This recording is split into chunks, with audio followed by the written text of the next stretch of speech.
Welcome to Neighbors Recounted, the place where real stories from the shadows of everyday life come to light.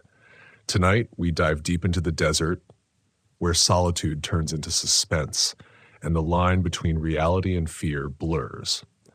Before we begin, make sure you hit subscribe and turn on notifications so you never miss a chilling tale. And if this story rattles you, share your thoughts in the comments. Did you feel it too? The footsteps circling your mind. Now step inside the VW, lock the doors, and listen closely. This is the story of one terrifying night at Red Rock Canyon, Nevada. The desert air was unusually still that night, heavy and thick like it was holding its breath, waiting for something I couldn't yet name. I remember stepping out of my Volkswagen camper, the faint scrape of gravel under my boots sounding louder than it should have, echoing against the rocks as if the canyon itself had tuned into every small sound. My name's Marcus, I'm 42, and I've spent more nights in RVs than I can count, though I never expected Red Rock Canyon, Nevada to teach me what real fear felt like. I had parked at a small, barely marked campground not far from the main trailhead. It was late July, the desert sun still clinging stubbornly to the horizon, dying slowly into crimson shadows. The canyon walls glowed like molten stone in the last light, and I felt that familiar thrill of being swallowed by the vastness of the desert, alone yet so visible against the open sky. My plans were simple: a few nights under the stars, a little solitude, maybe a hike or two. I wasn't expecting that solitude to fight back. The first signs were subtle. I noticed the way the wind carried noises, stretching them, twisting them. Rocks falling in the distance sounded like whispers, and my own footsteps on the packed dirt sounded like someone following. I chalked it up to imagination, as I always do, because telling yourself it's nothing is easier than admitting fear. But there's a point when the rational mind stops and instinct takes over. For me, that moment came just after sunset when I had finished setting up the camper and stepped outside for one last stretch. It was the first of those footsteps, soft, deliberate, and measured. I froze instantly, straining to hear. My heart jumped, a drum inside my chest that felt too loud for the emptiness around me. I was alone, or at least I thought I was. I called out, "Hello?" My voice sounded small, absurdly fragile, lost in the canyon. The footsteps didn't respond. I tried to rationalize, telling myself someone else was just another camper, maybe setting up late. But the campsite was mostly empty, and the nearest human presence was probably a mile away. That's when I noticed it. The footsteps weren't moving forward, they were circling. Just faintly at first, like a cat padding around the edge of a fire, testing, waiting. The air grew cooler, unnaturally so. I could feel the desert heat draining from my skin as a silence thicker than the canyon walls pressed in. My palms started to sweat. I went back inside the VW, locking the door, but I didn't turn on the lights. I wanted to see without being seen, to witness without giving away my presence. The footsteps slowed, then paused. There was a scrape, a subtle shift in the dirt outside. And then, nothing. I tried to sleep, lying on the narrow bed in the back of the camper, listening to the desert at night. The stars were bright, distant, and indifferent, but the earth beneath them seemed alive, moving in ways I couldn't predict. Every so often, the silence was broken by that soft circling, the unmistakable rhythm of someone or something skirting around my vehicle. I told myself it was an animal, maybe a coyote. But animals don't walk with the kind of careful deliberation I heard. They don't circle like a predator studying its prey. By midnight, I was trembling, wrapped in a thin blanket, gripping a flashlight like a lifeline.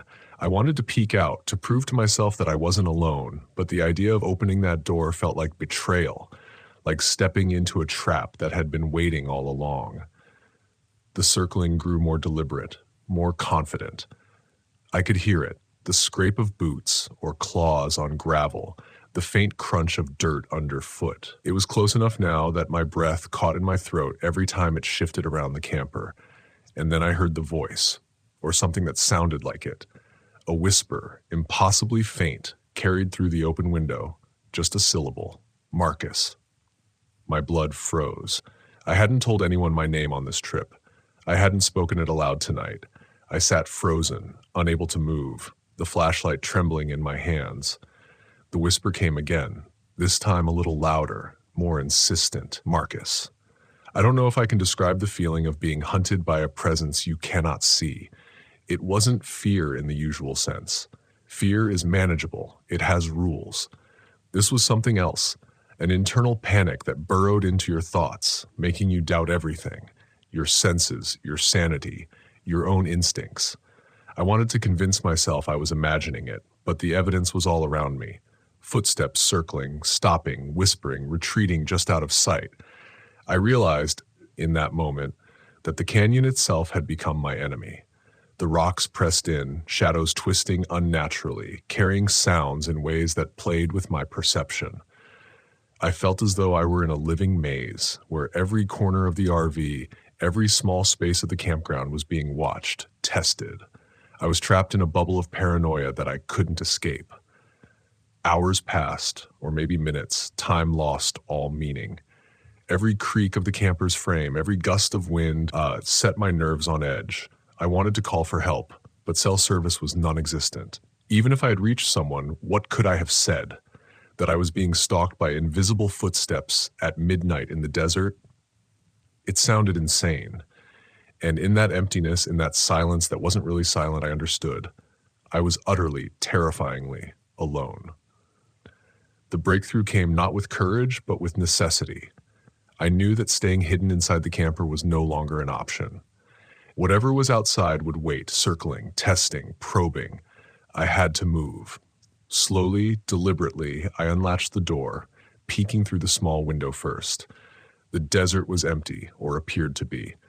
The flashlight cut through darkness, revealing nothing beyond the faint outline of the canyon walls. I stepped out, trying to keep my voice calm, measured. "I know you're there," I said, more to convince myself than anyone else. The air was dry, whispering against my skin, carrying my words away before they could settle. And then I heard it again, soft, almost playful. Footsteps. They had resumed, slower this time, circling, but no longer hidden. I grabbed a long branch, feeling the solid weight as my only weapon, and moved cautiously around the camper. The footsteps followed, echoing on the rocks, never approaching, never retreating. It became a perverse dance, predator and prey, intertwined in a rhythm I couldn't break. My mind screamed to run, to lock the doors, to hide, but my body obeyed instinct. I kept circling, keeping the camper between us, daring the unseen to make a move. Minutes or hours later, a faint breeze stirred the canyon floor, shifting the sand, carrying with it a scent, smoke, faint and acrid like something smoldering. My stomach tightened. I realized then that I had underestimated the desert, the night, the unknown. The footsteps were a warning, a test, and I had passed it simply by surviving it, by staying awake, alert, and aware. Finally, as dawn began to stretch pale fingers across the sky, the footsteps stopped. Silence returned, heavier, more oppressive than before. I didn't sleep again that night, sitting by the open door of the VW, flashlight in hand, eyes straining against the growing light. When the first hiker passed the main trailhead, I forced myself to smile, to speak, to appear normal. But I knew that whatever had circled me in the night hadn't left, only retreated. By the time I packed up, my hands still shaking, I understood something essential about camping in places like Red Rock Canyon. The wilderness isn't just a backdrop for adventure. It's alive, unpredictable, and capable of teaching lessons in fear and survival. I learned that night to trust my instincts, to respect silence, to honor the spaces between sound and shadow. And I learned that courage isn't the absence of fear. It's acknowledging it, facing it, and moving forward anyway. Even now, months later, I think back to that night, to the sound of footsteps circling my camper at midnight. It haunts me, not in nightmares alone, but in quiet moments when the wind shifts just right and the world feels too still. It's a reminder that fear is both teacher and companion, that solitude can be as threatening as any predator, and that some lessons in life are earned only in the darkness. And for anyone considering an RV trip in the wilds of Nevada or anywhere else, remember this: the land remembers, the wind listens, And sometimes when the world is asleep, it walks quietly in circles, waiting to see if you notice.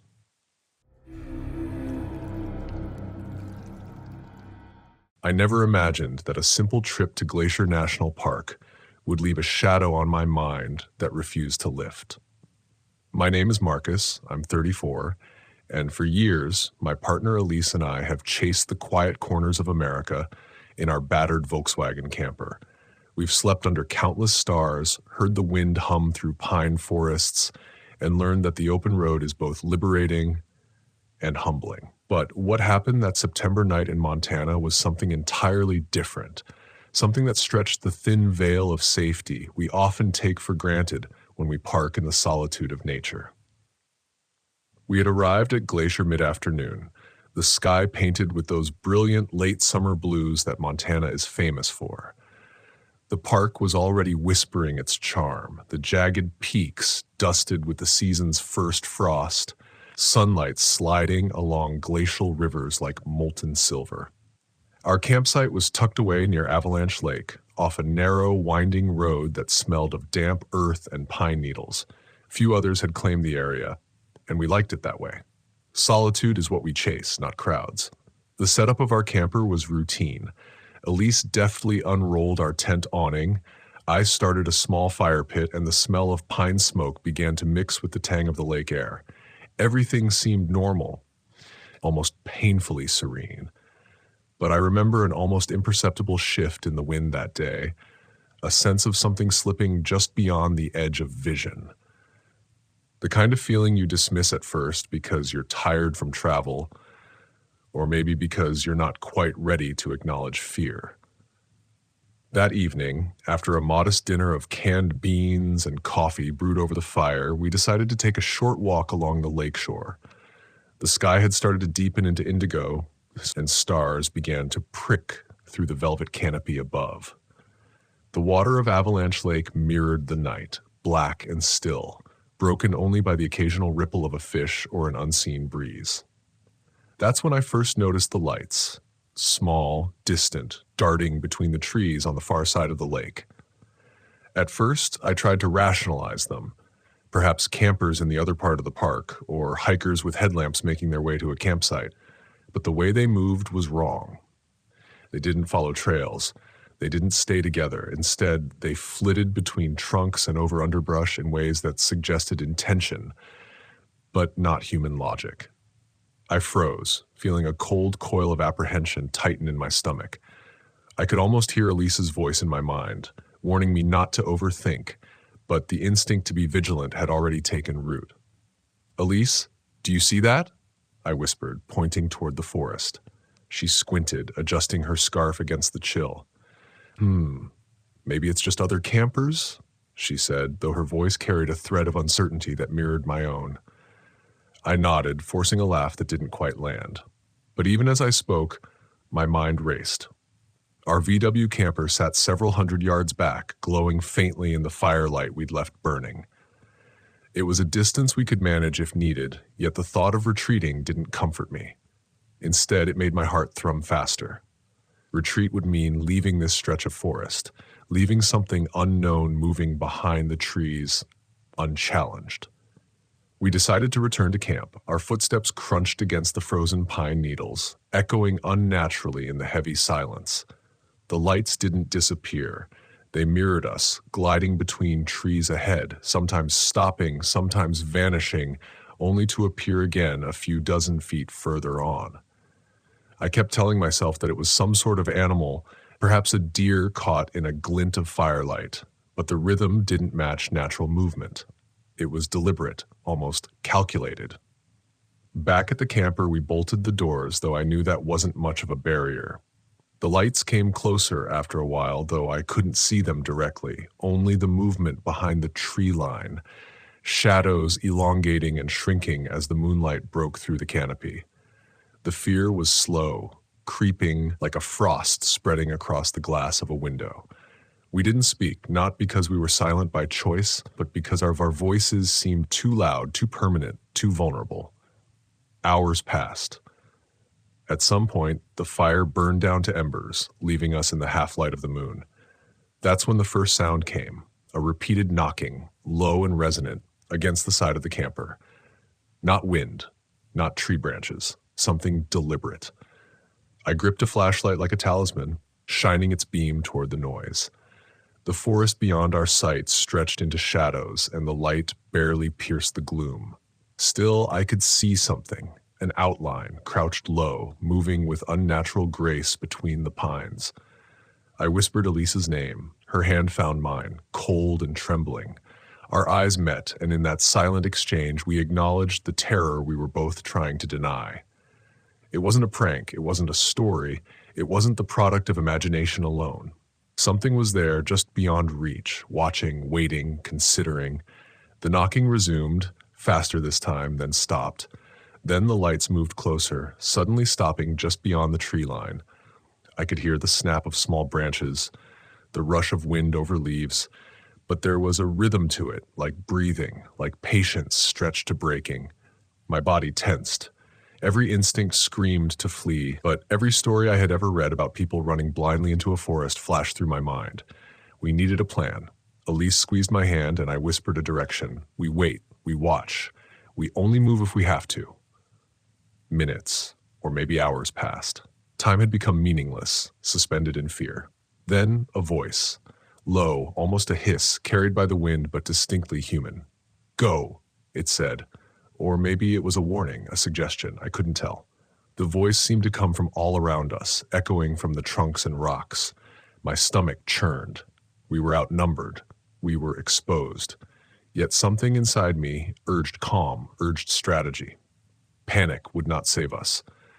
The first tangible threat came in the form of movement right outside the camper's window, something heavy, deliberate, scraping across the metal of our vehicle.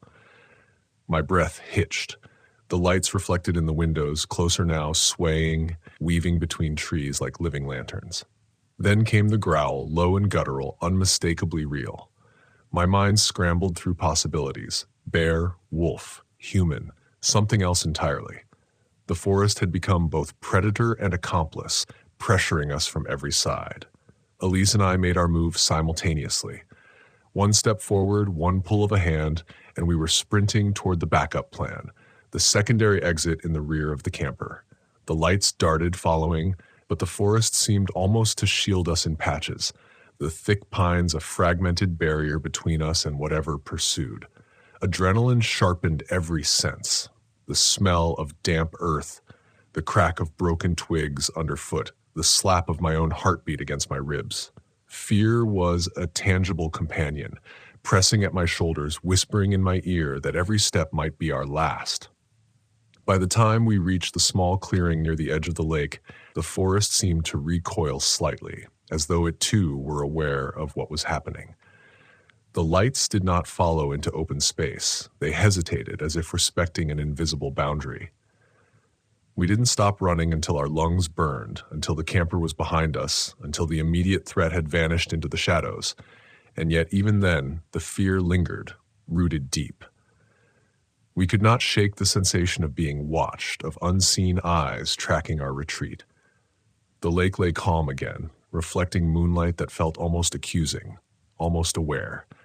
We collapsed at the edge of the clearing, shivering, breathless, haunted. What had followed us? And why had it stopped where it did? In that silence, we learned our first lesson. The forest is not merely a backdrop for adventure. It is a living entity, one that observes, reacts, and remembers. And sometimes when the boundaries of safety are crossed, the forest chooses to remind you of its power. We didn't speak for a long while, lying there at the edge of the clearing, listening to the lake's soft lapping against the shore. The night was deceptively calm, as if the world itself was holding its breath, waiting for something else to happen. Eventually, I turned to Elise, her face pale and drawn in the moonlight, eyes wide with lingering terror. "We need to move," I whispered. Not because the danger was immediate, but because staying meant surrendering to the unknown, letting it dictate our every breath. She nodded, silent, and we began the slow trek back toward the camper. Every footstep felt wrong, every crack of a branch under our shoes sounding far too loud in the tension-soaked forest. The lights were gone, or at least we could no longer see them, but the sensation of being hunted clung to us like fog. The path back was deceptive. Trails that had seemed familiar in daylight were distorted under moonlight. Roots jutted out like skeletal hands, rocks loomed as hidden traps, and the dense pines seemed to lean inward, enclosing us in a cage we hadn't noticed before. I felt the weight of the forest pressing from all sides, a presence that was patient, watchful, intelligent.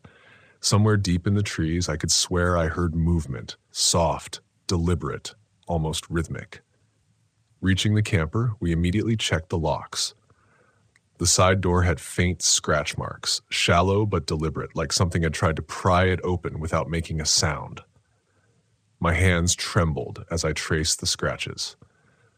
Elise's fingers brushed mine, and we shared a look heavy with unsaid fear.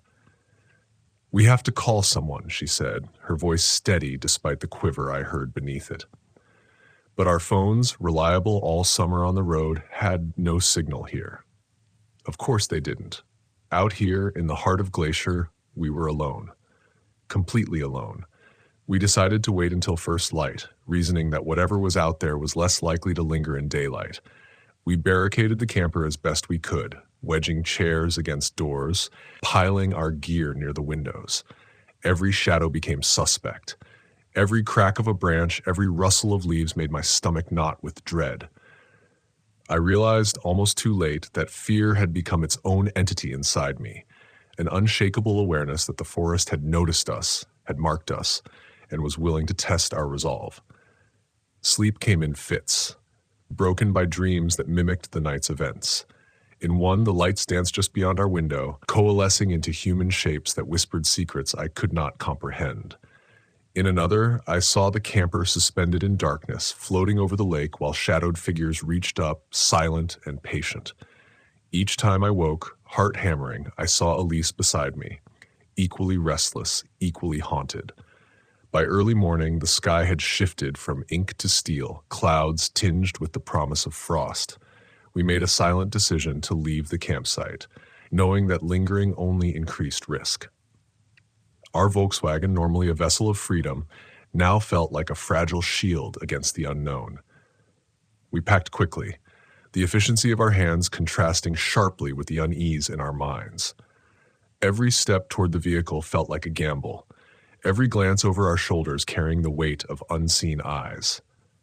When we finally climbed into the camper and started the engine, relief came, but it was hollow. The forest seemed to release us grudgingly, the trees parting as if granting permission to leave. I glanced in the rearview mirror. The clearing and the tree line receded, but in the shadows just beyond, I thought I saw movement, shapes merging with the forest, watching, waiting. We drove in silence, the engine's hum a fragile comfort against the memory of the night. But the terror didn't dissipate. Over the next few days, as we moved through the park, traces of what we'd encountered lingered in subtle ways. A branch bent unnaturally, a footprint too large to be a deer's, the faint glimmer of lights at dusk that vanished whenever we tried to approach. Each time, my body remembered the panic. My mind relived the instinctive terror that had coursed through me in the night. Elise was quieter than usual, and in her silence, I realized she was processing her own fears. There was no talking it away. No rationalizing what had happened. The forest had a memory, and we had become part of it. That knowledge was heavier than any physical threat because it reminded us of our vulnerability. Our trip continued, but the dynamic had shifted. We kept the camper close to main roads, camped near other travelers when possible, and avoided trails that carried too many shadows. Every night, though, I felt that quiet unease, like the forest was breathing along with us, like it remembered our trespass and was cataloging our fear. It was impossible to separate the memory of the lights from the visceral sense of threat, a lesson in the subtlety and relentlessness of the wild. One afternoon, while hiking near Logan Pass, I paused to watch a group of hikers navigating a narrow ridge. The wind swept across the mountains sharp and cold, carrying a smell of wet stone and pine. It struck me how fragile our sense of control is. Out here, the mountains are indifferent to our presence, our routines, our confidence. We can plan, prepare, and strategize, but the wilderness has its own rhythm, one that can turn awe into fear in a heartbeat. I thought of Avalanche Lake, the lights weaving between the pines, and the growl that had frozen me in place. That fear was no longer just memory. It was a warning, a visceral understanding of boundaries and respect. The forest taught me something else as well. Fear is not weakness. It is attention, awareness, and the pulse of life itself. That night, in the black of Glacier National Park, fear had been our ally, our guide, our sentinel. It forced us to move carefully, to notice the signs others might dismiss. It kept us alive. But it also left its mark, a subtle haunting that whispered whenever we were alone, that lingered in shadows, and that reminded us that nature in all its grandeur can be terrifying in ways that defy explanation. By the time we left Glacier, the park had returned to its serene, majestic self, or so it seemed. The mountains glistened in the morning sun, rivers sparkled, and wildlife moved along trails without concern for our presence. But for Elise and me, the experience was indelible. The forest had not just shown us beauty. It had shown us its other face, the one that watches, waits, and tests the limits of our courage. Months later, when we shared the story with friends who also travel in RVs, I noticed the same pattern. Disbelief at first, then unease creeping into their expressions. No one wants to admit that the wild can feel conscious, that the dark can contain something deliberate. But we had seen it, we had felt it, and for all our love of freedom, adventure, and the open road, we had learned that the wilderness carries memory, intention, and the capacity to remind us, sharply and suddenly, that we are not always the masters of the terrain we traverse. The lessons from Glacier remain with us. Always check the perimeters. Never assume that solitude guarantees safety. Trust instincts, even when they whisper in quiet, irrational ways. And above all, understand that fear is not merely emotion. It is a guide, a teacher, and sometimes a protector. When I close my eyes now and think of Avalanche Lake, I do not see just the water or the trees. I see the lights moving in the forest, the deliberate, impossible movements, the shadows pressing against our camper. I feel the adrenaline, the shiver of the unknown brushing against our senses.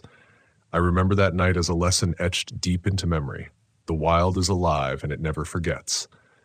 Even in daylight, months later, I can feel the faint echo of those lights, a reminder that some encounters are never truly left behind.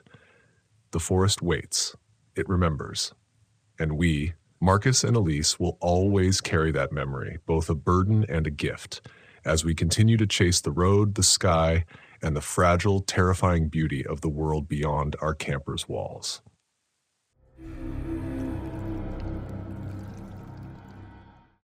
The RV's slide-out shook. Not the subtle, mechanical vibration you expect when the wind brushes past a parked trailer. This was deliberate. It rattled with a slow, almost accusatory rhythm, as if something, or someone, was testing the walls of my own private space. I had been lying awake, staring at the ceiling, the low hum of the night settling like a suffocating blanket over Big Sur's forested cliffs. The fog rolled in thick along the coastline, muffling the world outside, and the smell of wet pine pressed against the window glass. I tried to tell myself it was nothing, a mechanical hiccup, the RV settling, but the sound repeated, sharper this time, the metal groaning like a warning. My name is Ethan. I'm 34, and I've been RV camping all over the West Coast for nearly a decade.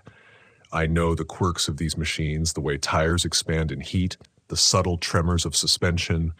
I know that the wilderness is indifferent to our presence, that the ocean winds can rattle even the heaviest trailer. But this, whatever this was, felt intentional. There was a rhythm to it, deliberate enough to make the hair on the back of my neck stand on end. I rolled over, pulling the blanket tighter around myself, telling myself I'd laugh about this in the morning. But laughter was impossible when the slide-out thudded again, a sound that didn't belong to physics or engineering. It belonged to something else. The campground was quiet. Too quiet. Most sites were empty, except for a few distant rigs whose owners had already disappeared into their own dreams. A few lights flickered here and there, but the mist swallowed everything else, turning even the familiar shapes of trees and rocks into monstrous silhouettes. My rig felt isolated, perched precariously on the edge of the cliffside, like it could tip into the abyss at any second. And yet the shaking continued, the slide-out shivering under some invisible weight. I sat up, the wood floor cold beneath my palms, and my breath quickened. I wasn't afraid of the dark. I was afraid of what I couldn't see in it. I got up, shaking off the initial wave of panic that had licked at my chest, and walked slowly to the controls. Maybe the slide-out wasn't fully retracted. Maybe the locks had slipped. Rational explanations, familiar, safe, comforting, were all I had. My fingers trembled as I pressed the button to retract it fully. The motor whirred, struggling for a moment before giving in. The shaking stopped. Silence returned, dense and unnatural, broken only by the occasional call of a distant bird or the whisper of wind in the trees. Relief should have followed, but it didn't. Relief was impossible when my mind had already been alerted to the possibility that the world inside my RV had changed in some imperceptible way. I returned to bed, pulling the blanket over my head as if the fabric could shield me from whatever was out there. But sleep didn't come. Every creak of the trailer, every whisper of the fogged-up windows sounded amplified. I tried to anchor myself to facts. There was no one here, no signs of intrusion, but my body refused logic. My eyes darted toward the window, toward the darkness that pressed against the glass like wet hands. Shadows moved in the fog, or perhaps my imagination conjured them, and I couldn't tell which was worse, the truth or the possibility of it. Hours passed, I don't know how long. Time in these moments is a fluid thing, stretched thin by fear. At some point, the shaking returned, but softer this time, almost hesitant, like a prelude. I froze, holding my breath, counting each thump. Then I realized the sound wasn't coming from the slide-out. It was coming from inside the RV, a subtle scraping thud that seemed to echo along the walls. I thought of every story I'd ever heard about campers being stalked, about noises that couldn't be explained.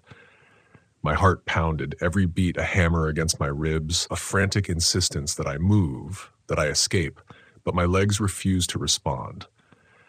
I was trapped in the center of my own fear, aware that every step I took could lead me into something worse than the unknown.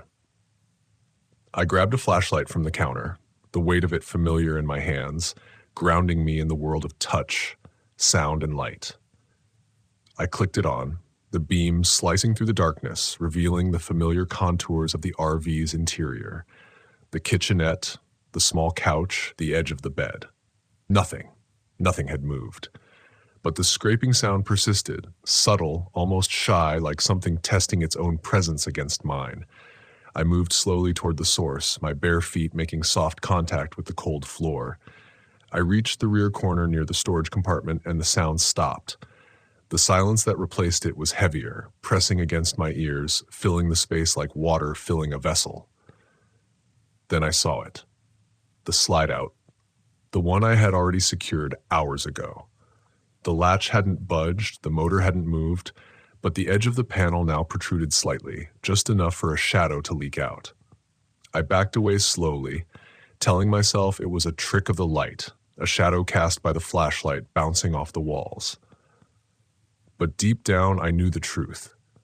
I had spent enough nights in enough strange campgrounds to recognize fear when it wasn't lying to me. I wasn't imagining it. Something had moved that shouldn't have. Something had been inside while I thought I was alone. I didn't run. I couldn't. Not yet. I needed to understand, to rationalize, to force a plausible explanation before the panic claimed me entirely. I crouched, shining the light under the edge of the slide-out. Nothing. Just the small storage gap, dark and empty, the metal walls unyielding. My rational mind whispered reassurances, mechanical, natural, explainable. My instinct screamed, "This isn't natural." I felt the hair on my arms rise, the chill crawling up my spine, and I realized with a sinking horror that the real fear wasn't the shaking, the scraping, or the shadow. It was the thought that I had been sharing this RV with something I couldn't name, and that it had been patient, waiting. I sat back on the edge of the bed, flashlight still in hand, my back pressed against the wall. The silence stretched, thickening, as if the trailer itself had grown aware of my presence and was holding its breath. Then I heard it, whispered, the softest possible whisper, but unmistakable, coming from the storage area. My name. Ethan. Just my name, drawn out slowly, deliberately. I frozen in a tableau of disbelief and terror. No one should have known I was here. The campground was empty. The RV was locked. Yet there it was, my own name spoken in the darkness, and something in me recognized that voice didn't belong to the living. For the first time that night, I felt a primal urge to flee, to escape, to abandon logic and hope that the night would not claim me. But I also knew, some instinct buried deep from years on the road, that movement could be worse. It could draw attention, awaken curiosity, provoke interaction. I stayed still, my eyes fixed on the shadow at the edge of the slide out, my ears straining for the next whisper. It didn't come. Only the fog, the distant waves crashing against the cliffs, and the soft, imperceptible creak of the RV adjusting to its own weight. I stayed that way until the first hint of dawn lightened the horizon, the fog turning silver, and the sense of menace ebbed just enough to let my heart slow. I checked the slide out again, meticulously, top to bottom, locks engaged, latch secure, nothing out of place. Yet the memory lingered, the whisper, the deliberate shaking, the weightless presence that had occupied my RV. I packed slowly that morning, deliberately, methodically, aware that every sound could be the precursor to another encounter. When I finally drove away, the cliffs receding behind me, I realized the lesson I had learned. Fear doesn't always announce itself. It waits, patient, intimate, and often resides in the very spaces you think you know best. Even now, months later, I remember the shaking. I remember the whisper. And I remember that night at Big Sur, when my own RV became a vessel for a fear I could neither fully understand nor ever forget.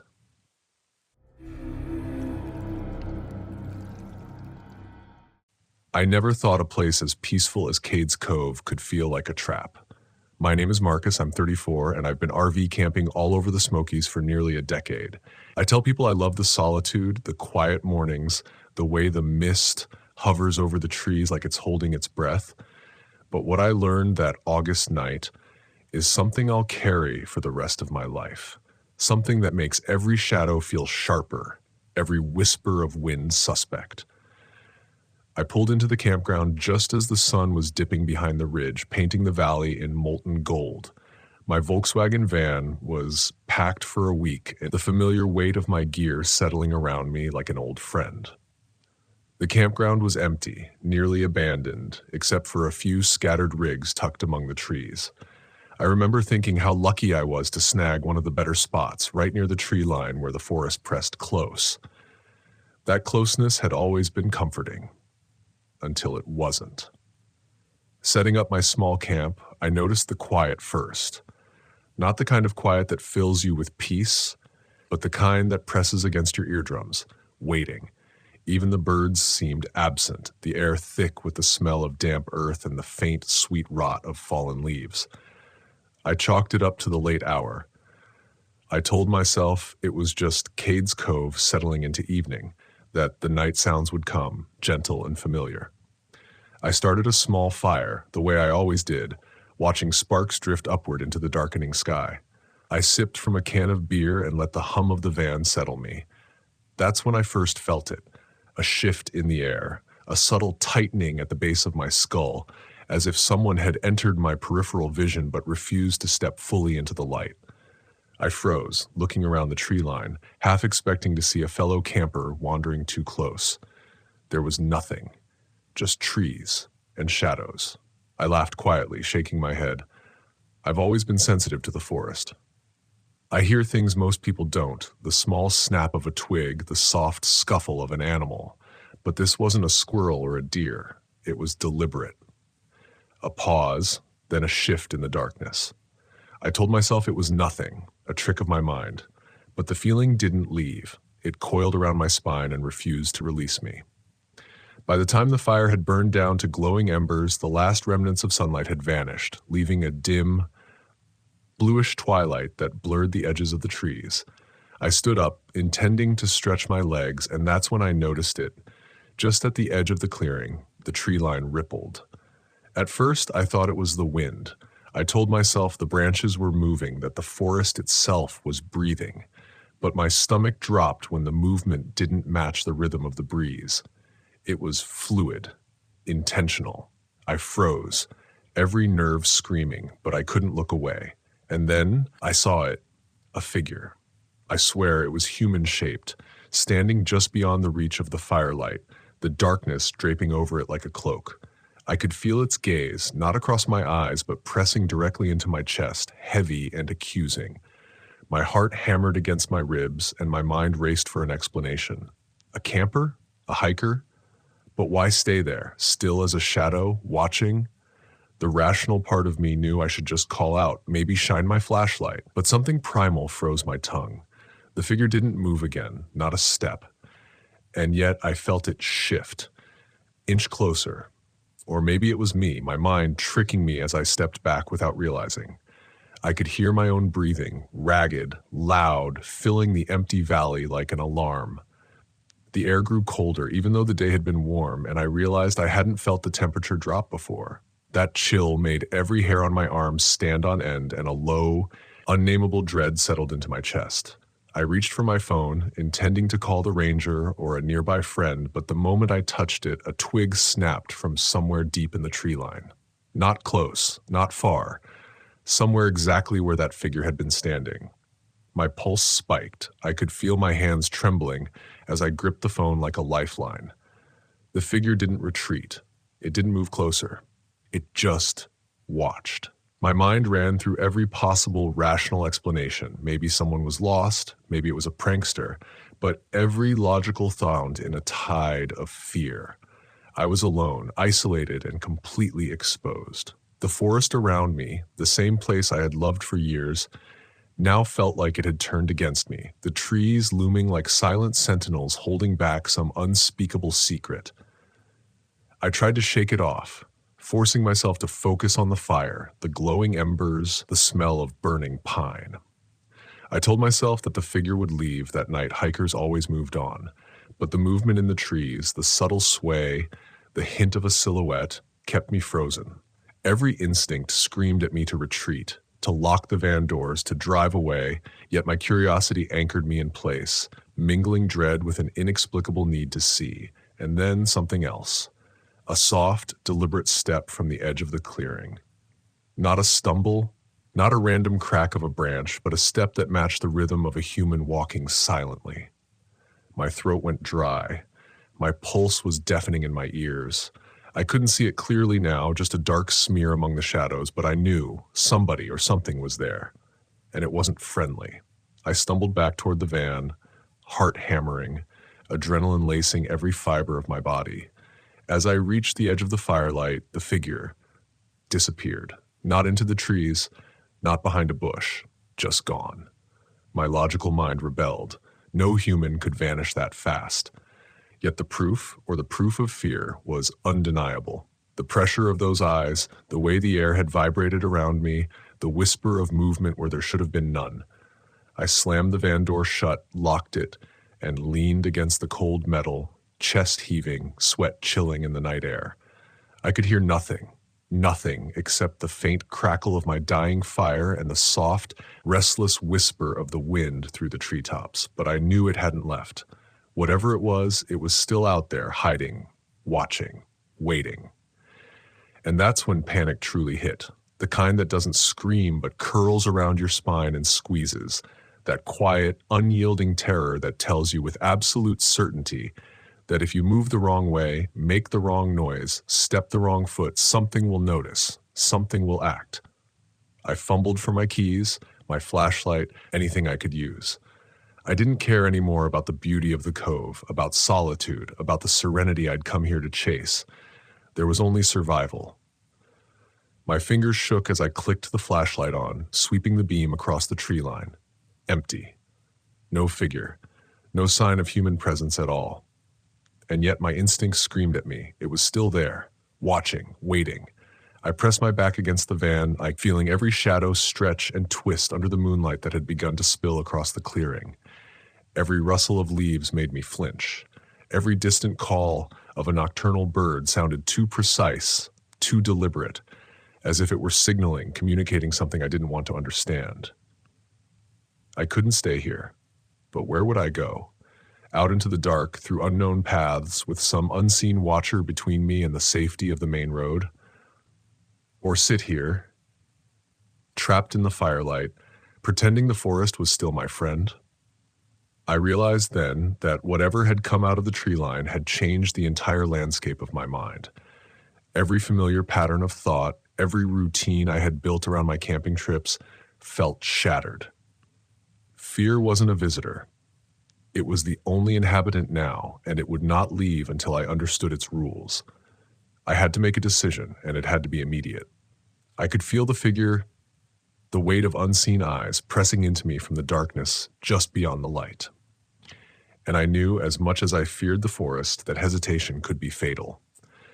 The first major panic had arrived, a tidal wave of dread crashing over my nerves, my body, my mind. My sanctuary, the quiet, beloved solitude of the Smokies, had become a gauntlet, and I had no idea who or what was waiting for me beyond the trees. I swallowed hard and forced myself to move, though every step felt like walking through molasses. The flashlight trembled in my hand, casting jittering beams across the undergrowth, illuminating nothing but twisted roots and the occasional glint of wet leaves. I told myself to stay calm, that this was just some prankster, maybe a camper lost in the dark, but even as I said it, I felt the lie in my own words. There was no mischief here, no playful human mistake. This presence was deliberate, calculated. I inched around the edge of the clearing, hugging the van like a lifeline.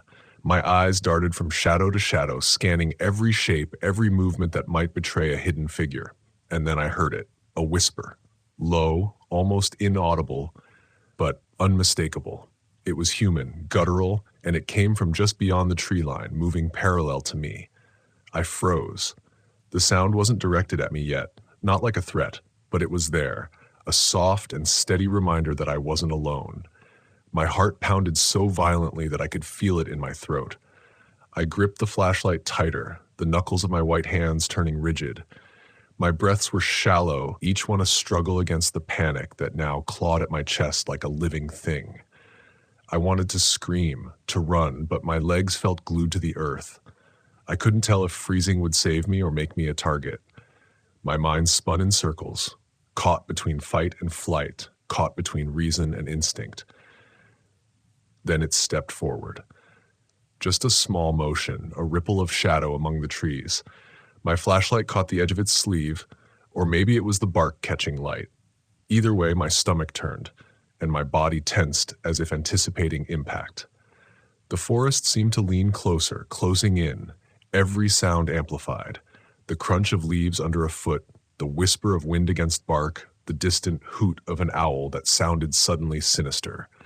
I could almost feel the figure's eyes boring into me, a pressure that twisted my insides like a coil spring. I realized with a jolt that I had no control here. Every instinct screamed to retreat, but I couldn't see an escape route without exposing myself to the shadow. I was trapped in a triangle of firelight, van, and darkness, and the darkness had begun to take shape, to assert its own authority. I remembered every story I'd ever heard about the Smokies. Strangers, campers who disappeared, hikers who vanished into the night, but I'd always dismissed them as folklore. Tonight, folklore was breathing, waiting just beyond the tree line. I decided to step backward, inch by inch, toward the van, praying I wouldn't stumble over a root or make a sound that might draw attention. My mind raced with worst-case scenarios. Someone could jump out, could grab me, no. I didn't want to think that far. But the rational part of me, the part still clinging to logic, argued, maybe it's watching, sure, but it's waiting for me to make a mistake. And maybe I had just made the first one. Another step, another whisper.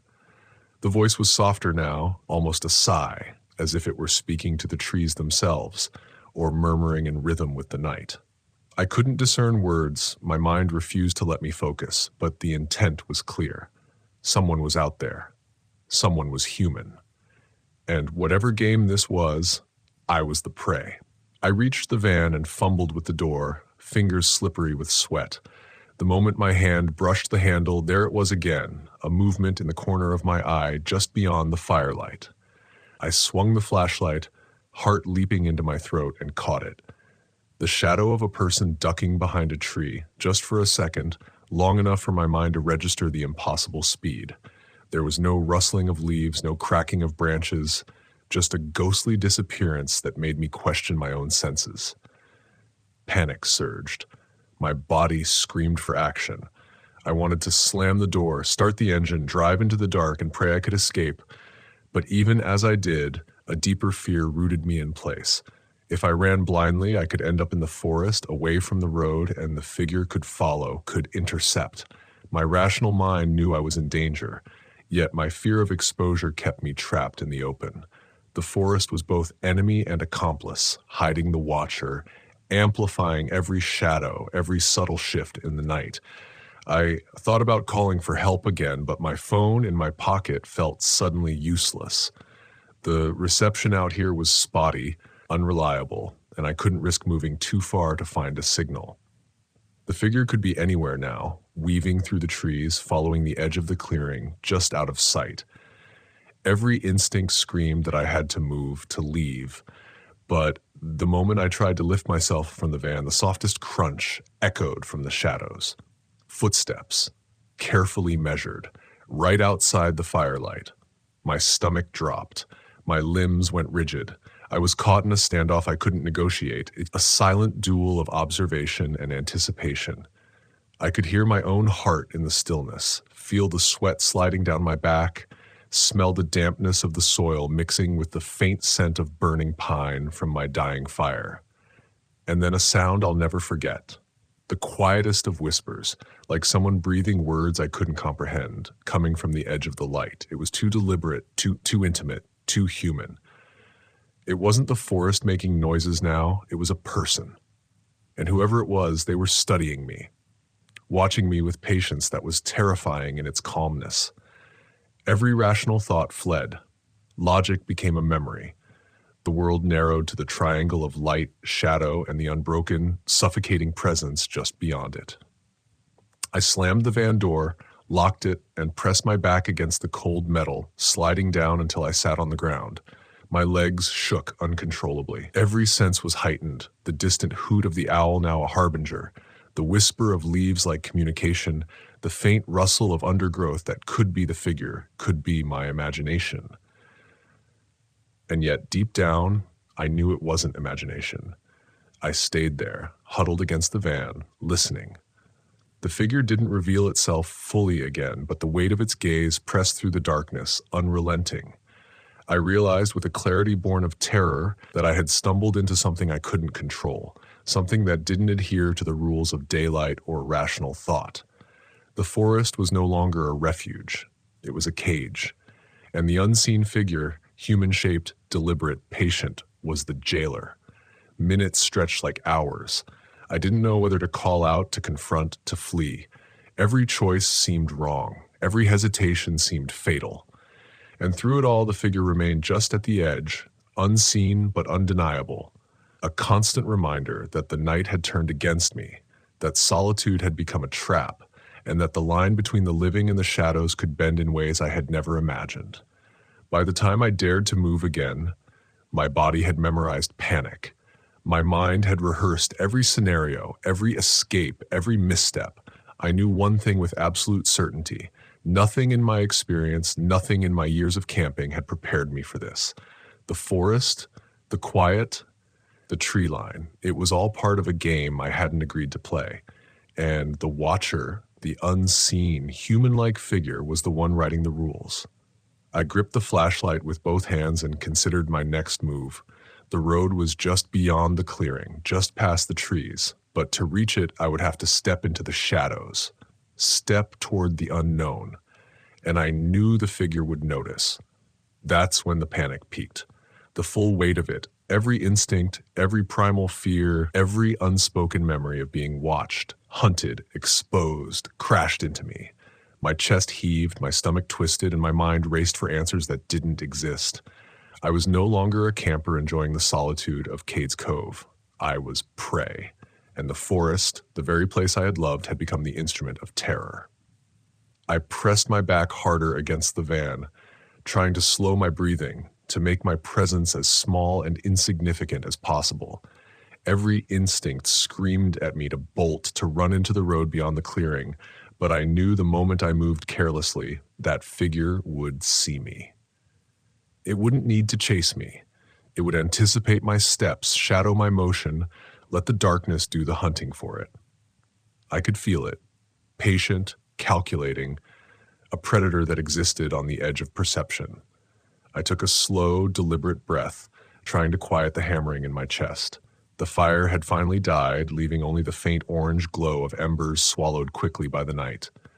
The tree line pressed closer, the trees themselves looming like silent sentinels, their branches creaking softly as though whispering secrets to one another. And through it all, I felt the figure's gaze like a tangible weight, a pressure that made the air feel thicker, heavier. I decided I had to move. Staying meant waiting to be discovered, and my mind refused to accept that outcome. I slid my hand into my pocket, fingers brushing against the cold metal of my flashlight. The van's door was my shield.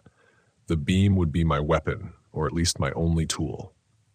Slowly, inch by inch, I lifted myself to my feet, eyes scanning the darkness, heart pounding so violently I could feel it in my throat. And then I saw it, just for a second, a shadow moving between the trees, impossibly fast but deliberate. Not fleeing, not hiding in panic, just moving with purpose, keeping pace with me without ever fully revealing itself. My stomach churned. It wasn't a trick of the light, not my imagination. It was there, watching, following, waiting. I forced myself to take another step, then another. The beam of my flashlight flicked across the ground, catching nothing but roots, leaves, and the occasional scurry of a night creature. And yet my senses screamed at me that this wasn't wildlife. Every rustle, every whisper of leaves carried intention. The figure was choosing how and when to reveal itself, teaching me, testing me.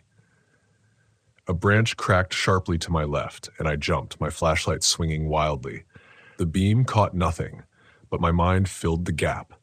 A movement in the periphery, darker than the darkness, and I swore I saw a flash of a human face, pale, brief, staring straight at me before melting back into the tree line.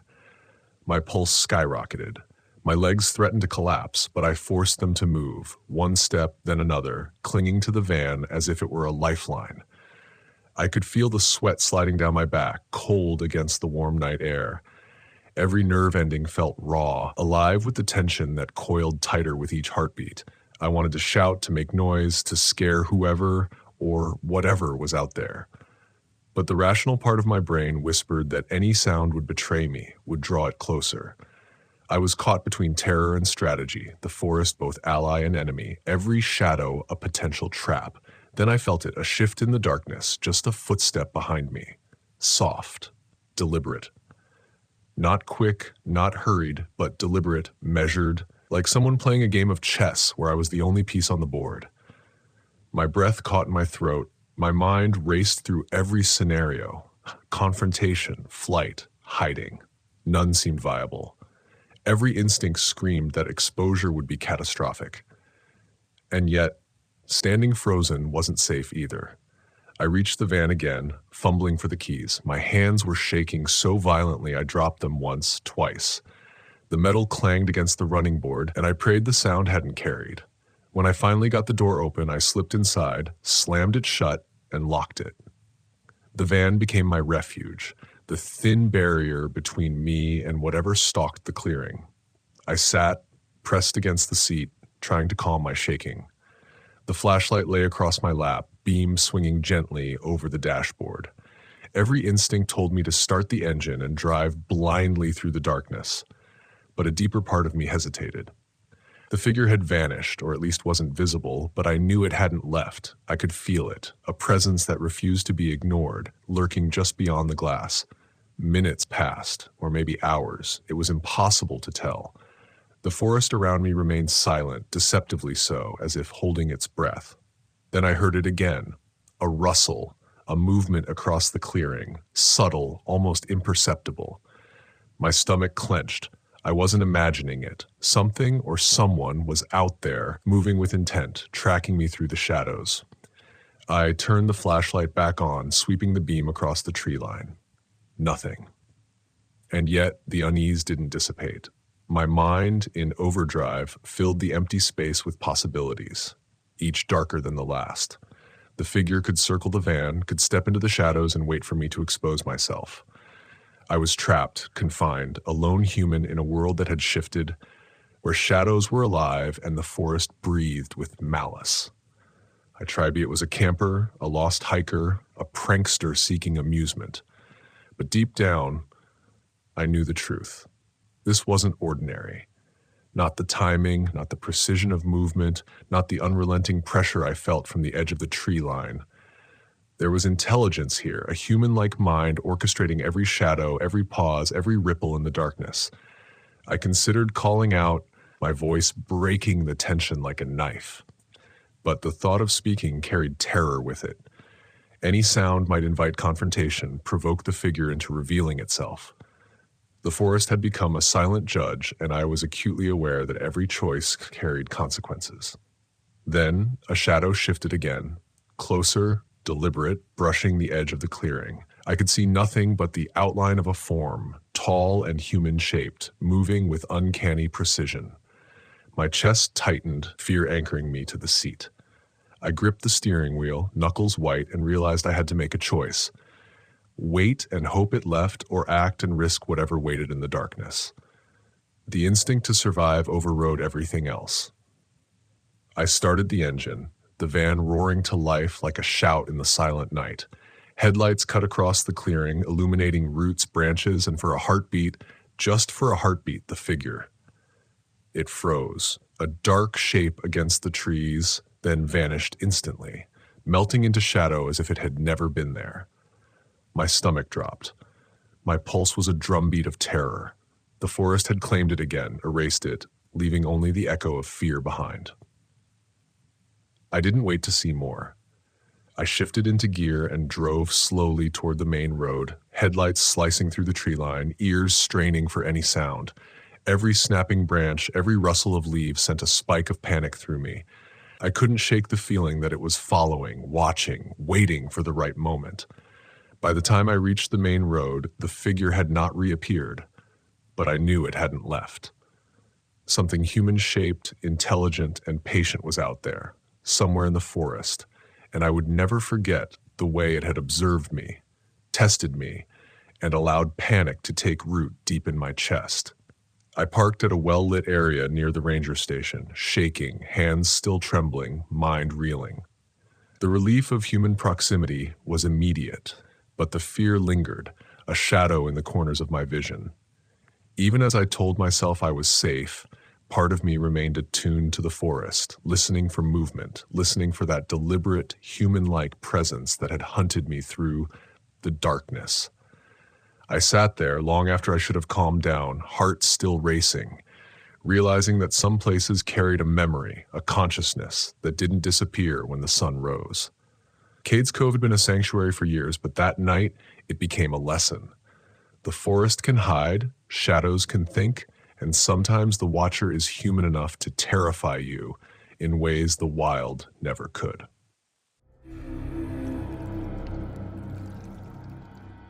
My name is Marcus, I'm 32, and I've spent more nights on asphalt and dirt than in my own bed.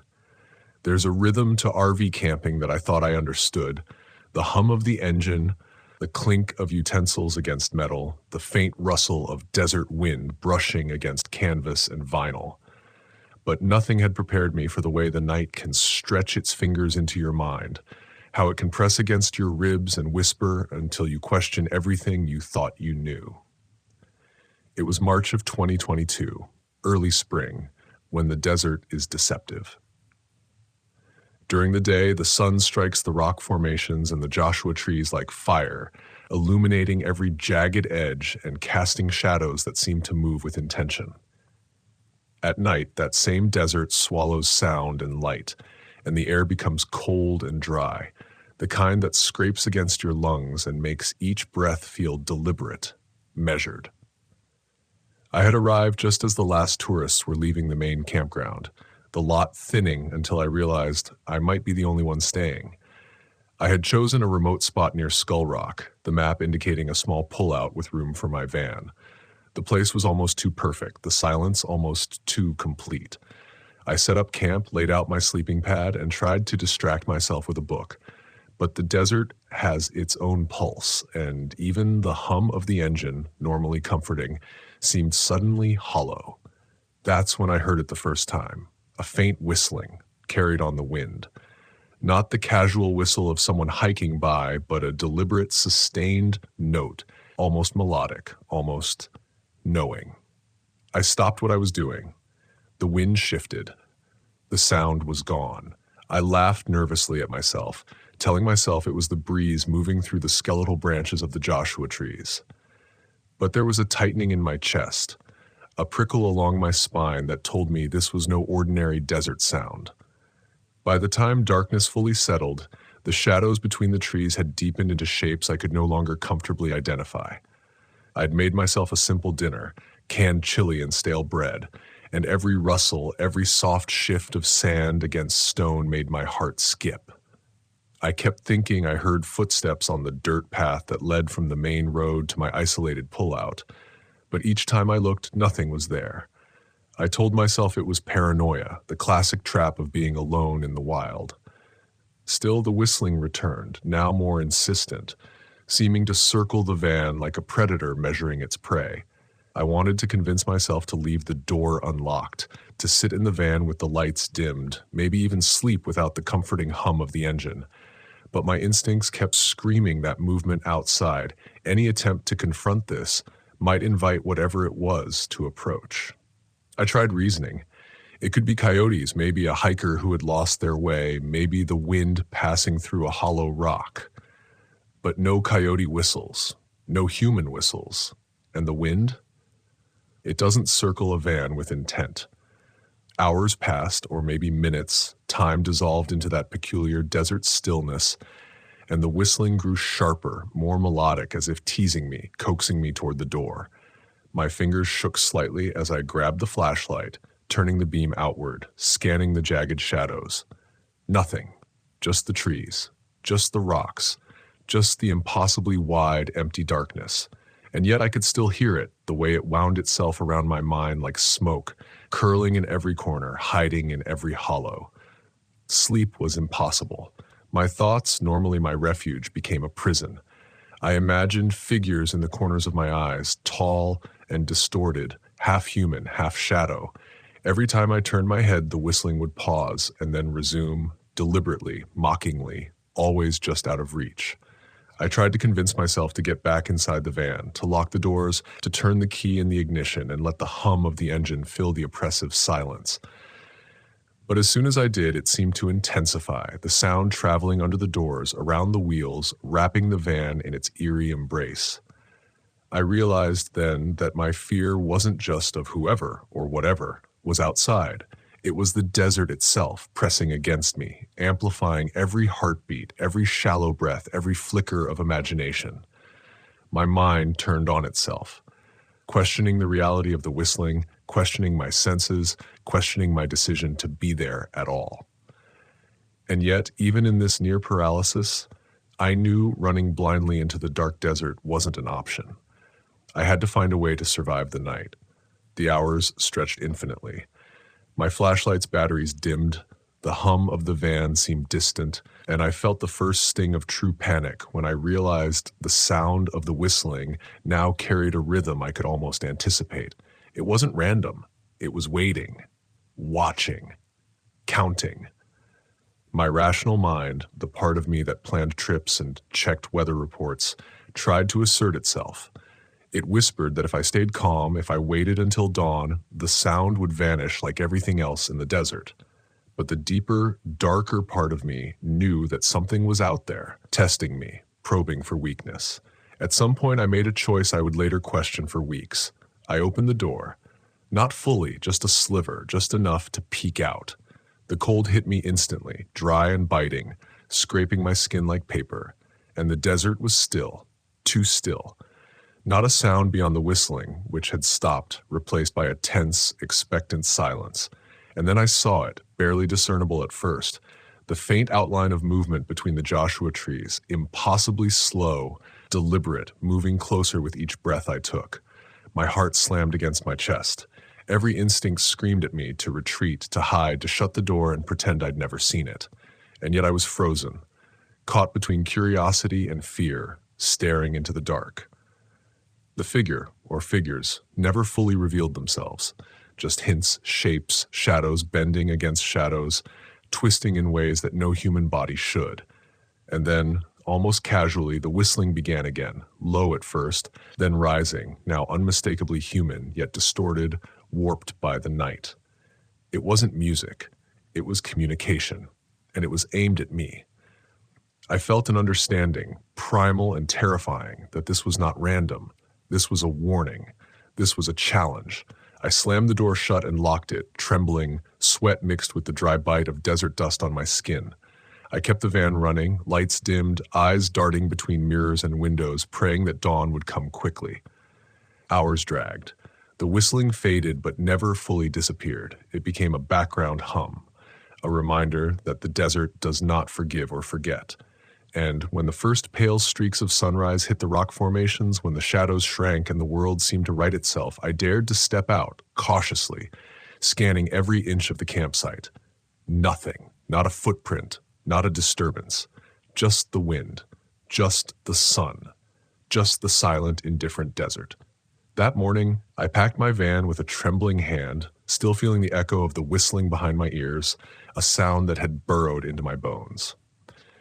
I left Joshua Tree with a quiet, unshakable understanding that some places are alive, not in the way we understand life, but in a deeper, older, more patient way. The desert had tested me, and I had survived, but I would never return without that awareness, without the respect it demanded. Even now, when I tell this story, the whistling creeps back into my memory. It isn't a sound I can describe fully. It's a feeling, a memory of fear that isn't quite fear, but something more profound. The realization that the world is bigger, stranger, and far less predictable than we allow ourselves to believe. I learned that night that camping is more than a weekend escape. It is a confrontation with nature, with the unknown, and most importantly, with oneself. And while the desert is beautiful, it is also patient, watching, remembering. And sometimes in the quiet, when you think you are alone, it will remind you of that fact with a sound that follows you long after you've left.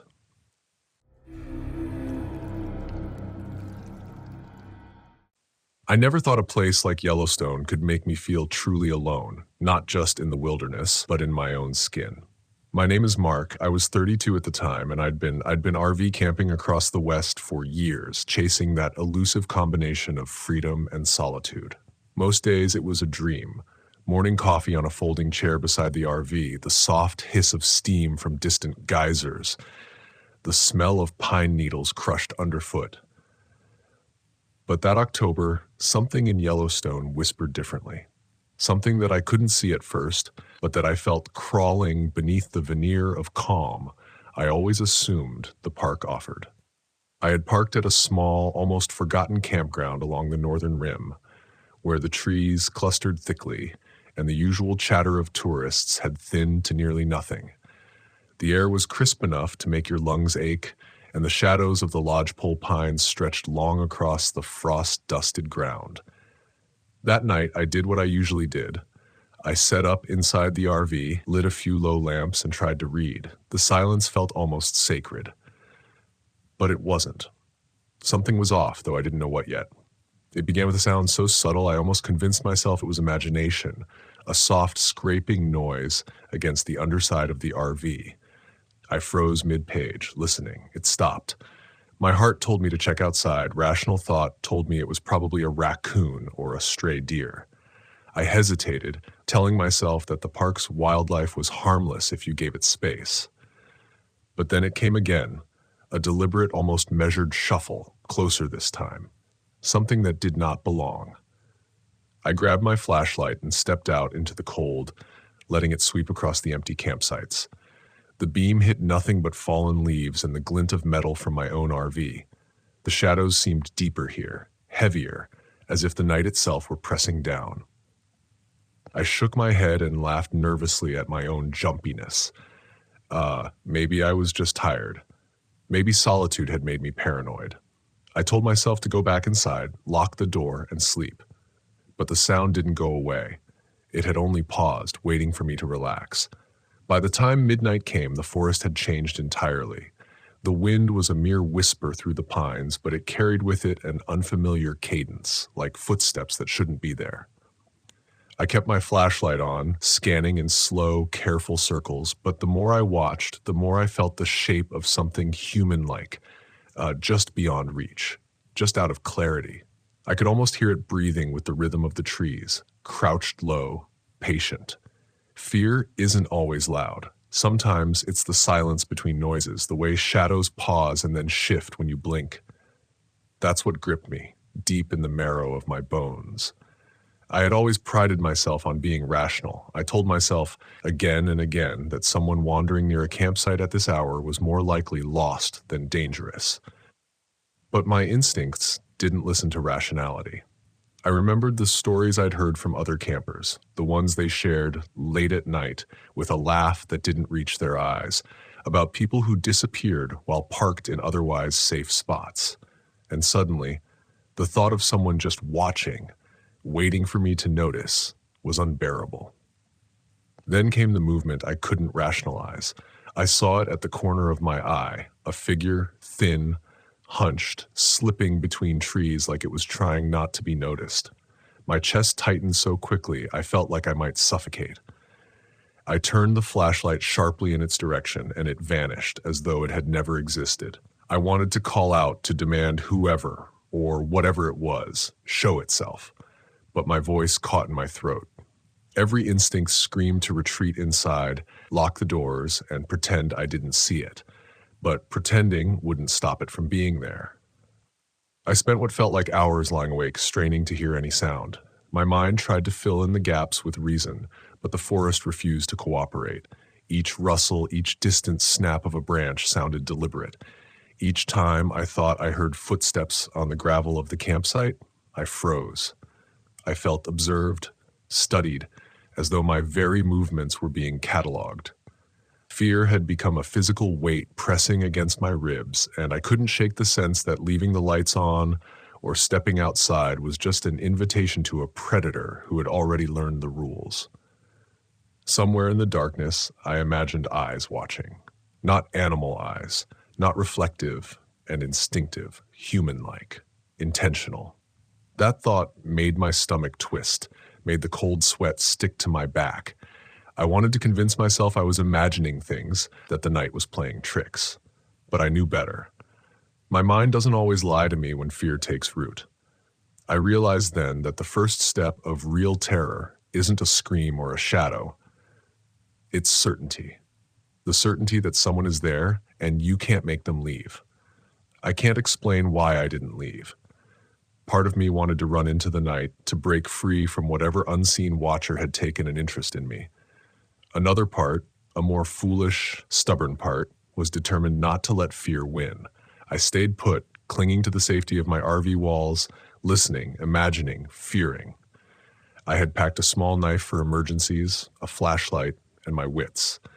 But as the night stretched on, none of it felt sufficient. Around 3 a.m, the noise began again, only this time it wasn't scraping. It was deliberate, methodical, knocks against the metal frame of the RV, slow, patient, punctuated by silence. I counted each one, and in the intervals, I tried to locate the source. Nothing. Only the trees swaying in the dim light, only my breath, shallow and rapid. And then the unmistakable sound of someone or something running a hand along the side of the vehicle, from front to back. It was human enough to recognize, wrong enough to terrify. I grabbed my flashlight and flung the door open, shining the beam into the shadows. Nothing moved, nothing stirred except the leaves. My voice shook as I called out, "Who's there?" There was no answer, just the night. But I felt it, still watching, crouched at the edge of visibility, patient, waiting for the moment I let my guard down. I realized then that I had been living under the illusion of solitude my whole trip, that solitude is a gift when the world is benign, but it is a cage when malevolent eyes are watching from the dark. Hours passed like this. Sleep refused me. I imagined the figure circling, slipping silently, learning my routines. I began to see movement where there was none, to hear patterns in the random sounds of nature. My mind became a trap of its own, and yet, paradoxically, hyper-aware of what was outside, what was breathing and moving with human intent. The forest was no longer my sanctuary. It was a theater of terror, and I had an uninvited lead actor. By dawn, when the first weak rays of sunlight pierced the canopy, I made a decision. I packed with deliberate care, silent as I could manage, and started the RV. Every sound, every crack of a branch under my tires, every flutter of birds in the distance, felt like it might betray me. I didn't glance at the trees. I didn't check behind me. I drove until the campground was behind me, until the sense of eyes on me dissolved into the haze of morning. And even then, as I parked at a more populated area, the image of that figure, human-like, patient, waiting, stayed with me. I never discovered who or what it was. I've returned to Yellowstone many times since, always cautious, always aware. I've learned the hard way that the wilderness is not only wild in the natural sense, it is wild in the human sense too, full of unseen people, of intentions you can't predict, of patience that outlasts your bravery. And sometimes the most terrifying creatures aren't those you can see. They are those who choose to watch, to study, to let fear grow inside you before you ever glimpse their face.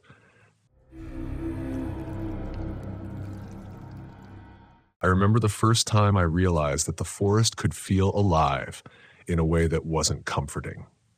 My name is Lucas. I'm 34, and I've been RV camping up and down the West Coast for most of my adult life. I've always preferred the quiet, the solitude, but I rarely travel alone. That summer of 2021, my friend Adrian and I decided to make a trip out of it. Nothing elaborate, just a few days at Crater Lake in Oregon, a place I'd visited before, but never under the thick heat of July. The lake was striking that year, unnaturally still, a mirror reflecting the jagged cliffs that rose above it like silent sentinels. The air had a faint sweetness to it, pine and dry grass mingling with something else I couldn't name at the time. It was a subtle hint, the kind that creeps into your memory later once fear has settled its roots. We arrived late afternoon, the sun dipping behind the rims, burning the sky gold and magenta. The campground was quieter than I expected. Most of the spots were empty, a few RVs scattered, their owners lounging or preparing dinners. There was a hum of conversation somewhere, but it felt distant, like sound coming from underwater. We picked a spot near the edge of the forest, close enough to the lake that the scent of cold water carried to us when the wind shifted. Our plan was simple: set up, relax, maybe hike a little before nightfall, nothing fancy.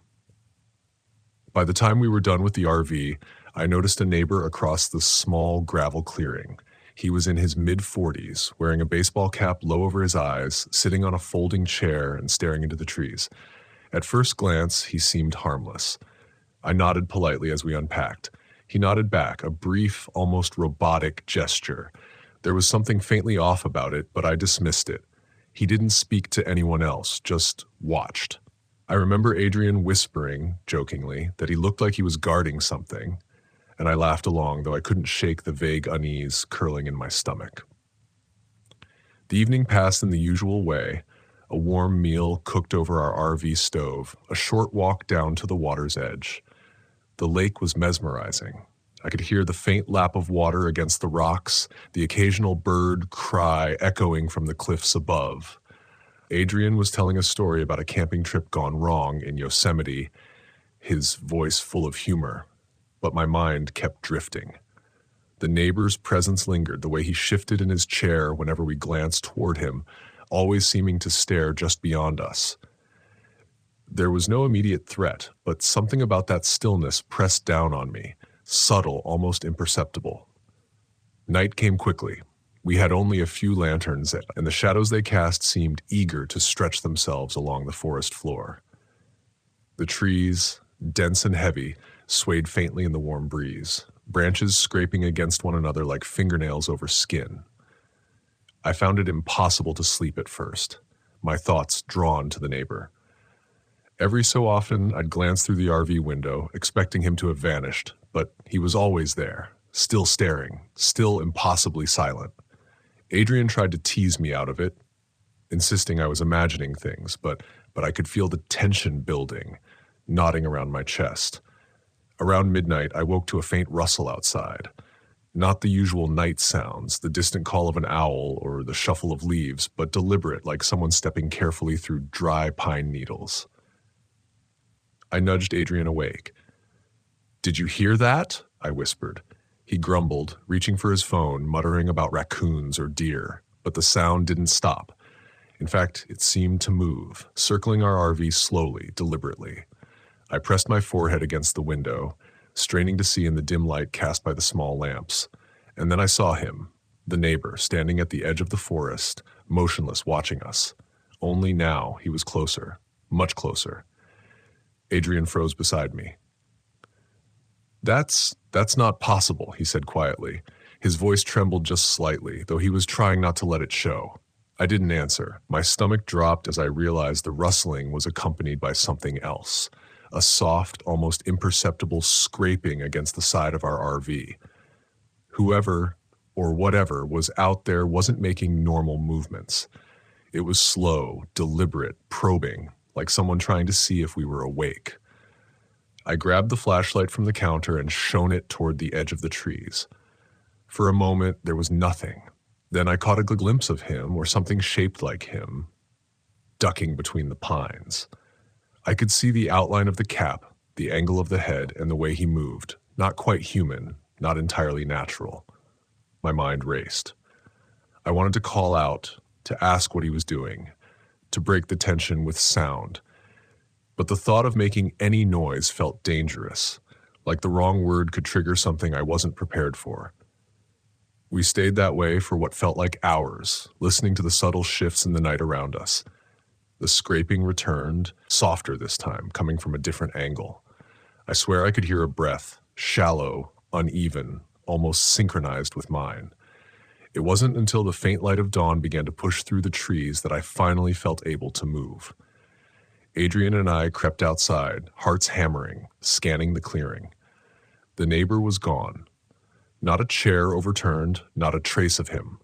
Only the faint indentation in the gravel where his chair had been, almost mocking in its stillness. We tried to rationalize it, of course. Maybe he had packed up and left during the night, or maybe it had been an illusion born of nerves. But deep down, we both knew there was more to it. The campground felt heavier that morning, like the shadows themselves had weight. The locals we spoke to when we went into the small visitor center all gave vague, uneasy glances at each other when we mentioned the man. One woman finally murmured, "Oh, you mean the guy who vanishes sometimes?" Happens more than people think. We pressed for details, but they only shook their heads. He wasn't listed on any registry, any permit, any record. He came and went at odd times, appearing in campsites that were technically empty, never interacting except with subtle, deliberate gestures. It was as if he existed only to be seen, a ghost threading through the trees. A reminder that the forest wasn't trees and water. It was a place that could remember you, that could watch you.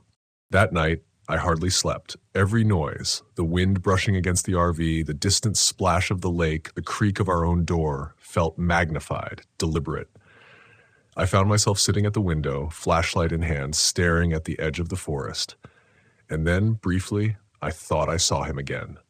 Just a shadow, moving with impossible patience, disappearing when I blinked.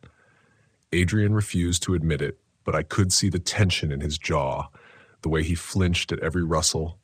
We spent the next day cautiously, avoiding wandering too far from the RV, trying to stick to visible trails, trying to convince ourselves it was nothing more than coincidence.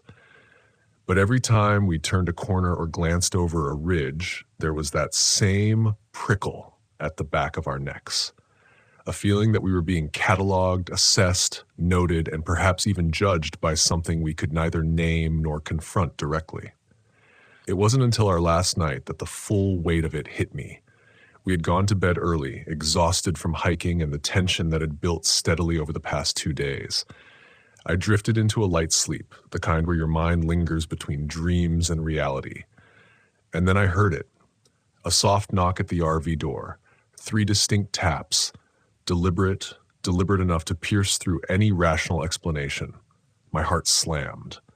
Adrian stirred beside me. I whispered, Don't move," even though he hadn't yet. The knocks continued, a rhythm impossible to ignore. I held my breath, convinced that if I spoke, if I looked, we would find the impossible standing there.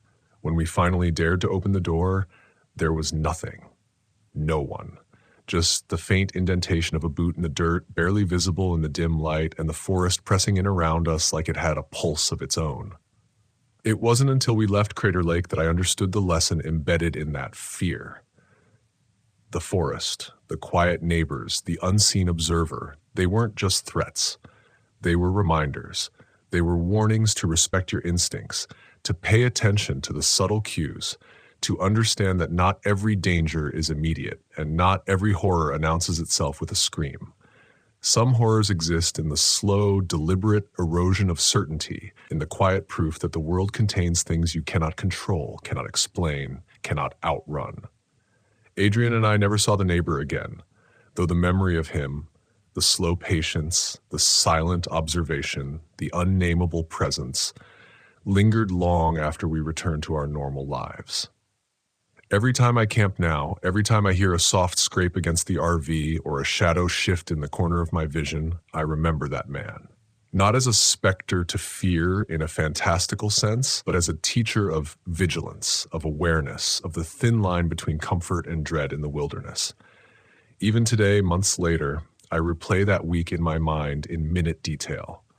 I relive the stretches of night where the forest seemed to lean toward us, listening, noting, waiting. And I realize that some of the lessons you learn in nature aren't about surviving bears or storms or treacherous cliffs. Sometimes it's about surviving the unseen, surviving the presence that defies explanation, surviving yourself. Because in the end, the forest isn't just trees. The lake isn't just water. And the neighbor, you don't just see him, you feel him in that silent, patient way that lingers long after the eyes have closed and the RV has rolled away. And I would be lying if I said I wasn't grateful for it, because it taught me more about fear, more about instinct, and more about respect than any trail, any storm, any hike ever could.